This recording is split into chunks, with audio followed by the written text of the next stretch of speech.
কৃষ্ণ বলেন, সময়ের কাছে এতটা সময় নেই যে সে তোমাকে আবার সময় ফিরিয়ে দেবে।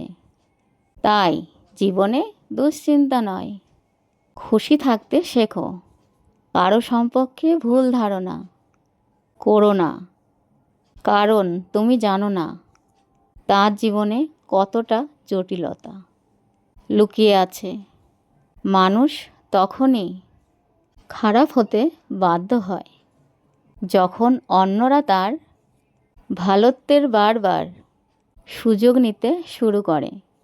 মনে রেখো, সবাই যা দেখায় তার চেয়েও বেশি কিছু বয়ে নিয়ে চলে নিজের ভেতরে।